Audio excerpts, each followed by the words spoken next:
اور وہ بھی فاسٹ فوڈ کھا کر اور جنک فوڈ کھا کر اور چائنیز فوڈ کھا کر، جس میں جیلیٹن ملی ہوئی ہوتی ہے، اور جیلیٹن حرام ہے، اس میں کوئی شک نہیں ہے۔ ہمارے یہ نوجوان کیوں اپنے آپ پر ظلم کر رہے ہیں؟ یہ جو کھانوں کو حقیر سمجھتا ہے اور جو بڑے مزیدار کھانوں کا شیدائی ہے، اس کو ہوٹل میں جانا پڑتا ہے کھانا کھانے کے لیے۔ ہوٹل کا کھانا جانتے ہو کس طرح کا ہے؟ خدا کی قسم، جب تک مجبوری کی ضرورت نہ ہو تب تک ہوٹل کا کھانا کھانا کبھی نیک لوگوں کا مزاج نہیں ہوتا۔ کیا لوگوں نے سمجھا ہے؟ کیا ہے دین؟ داڑھی رکھ لی، کرتا پاجامہ پہن لیا، سمجھ گئے کہ ہم بڑے دیندار ہو گئے۔ یہ تماشا ہے، تماشا۔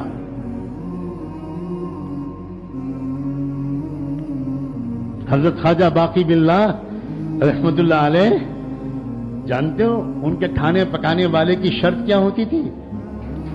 فرمایا کرتے تھے، میں صرف اس شخص سے کھانا پکواتا ہوں جس کا دل ایک لمحے کے لیے اور جس کی زبان ایک لمحے کے لیے اللہ کی یاد سے غافل نہ ہو، کیونکہ اس کے ہاتھ کے پکائے ہوئے کھانے سے دل میں نور اترتا ہے۔ فرمایا کرتے تھے کہ جس دن میرے پاس ایسا کوئی پکانے والا نہیں ہوتا، میں روزہ رکھتا ہوں اور شام کے وقت میں دودھ سے یہ لسی سے افطار کر لیتا ہوں، کوئی پکی ہوئی چیز نہیں کھاتا، جب تک کہ ذکر میں ڈوبا ہوا انسان میرا کھانا نہ پکائے۔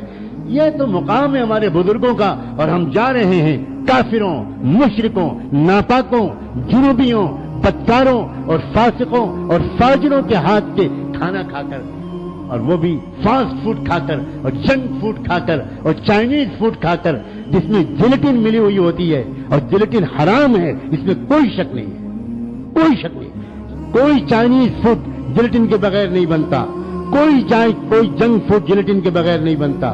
ہمارے یہ نوجوان کیوں اپنے آپ پر ظلم کر رہے ہیں؟ یہ خنزیر کھا رہے ہیں، خنزیر، انہیں کچھ خبر نہیں۔ مزہ آ رہا ہے، مزہ آ رہا ہے، لا حول ولا قوت الا باللہ۔ ان کو نماز کی توفیق کیوں نہیں ملتی؟ ان کے فجر کی نماز آنکھ کیوں نہیں کھلتی؟ اللہ کہتا ہے فرشتوں سے، سلا دو اس بدماش کو، اس کو میں اپنے سامنے کھڑا ہوا نہیں دیکھنا چاہتا۔ معجم کبیر طبرانی کی روایت ہے کہ تہجد کے موقع پر اللہ تعالیٰ اپنے کچھ فرشتوں کو بھیجتا ہے کچھ بندوں کے پاس، اس بندے کو جگا دو، اس بندے کو جگا دو، تہجد کا وقت آ گیا، میں اس کو اپنے سامنے کھڑا ہوا دیکھنا چاہتا ہوں۔ اور کچھ بندوں کے پاس فرشتوں کو بھیجتا ہے، ان کو سنا دو، میں ان کا چہرہ نہیں دیکھنا چاہتا۔ تب تو تہجد سے آگے بڑھ کر میں کہہ رہا ہوں، فجر کی نماز میں اٹھنے نہیں دیتے اللہ ان لوگوں کو جن کے پیٹ میں خبیث کھانا گھسا ہوا ہے، حرام کھانا گھسا ہوا ہے۔ بڑی دور تک کی کیا اثرات ہیں، سمجھنے کی کوشش کرو۔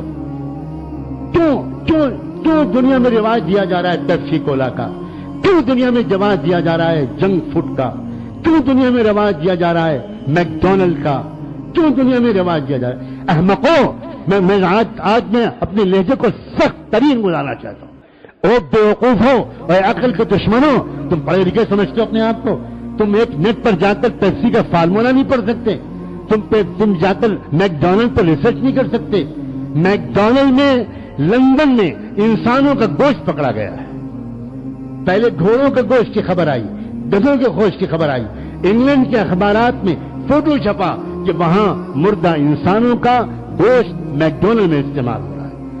اور صرف گوشت استعمال نہیں ہو رہا، آپ لوگوں کو خبر نہیں ہے کون کون سے کیمیکلز ہوتے ہیں، جن کیمیکلز کے اندر ایک بغاوت کا مزاج پیدا ہوتا ہے، اس سے بغاوت کا مزاج پیدا ہوتا ہے، نفرت کا، ریوولٹ کا، بڑوں کے خلاف کی بات کے نہ ماننے کا مزاج پیدا ہوتا ہے۔ یہ سائنٹیفک ریسرچ ہے، اور وہ یہ سارے ڈرنکس میں اور یہ سارے کھانوں میں اور یہ سارے چائنیز فوڈ میں جو مسالے ڈالے جا رہے ہیں، ان میں وہ کیمیکلز ہیں جن کیمیکلز کے اندر جاتے ہی انسان کے اندر ماں باپ اور اپنے استادوں، اپنے پیر، اپنے شیخ، اس کے خلاف بغاوت کا مزاج پیدا ہو۔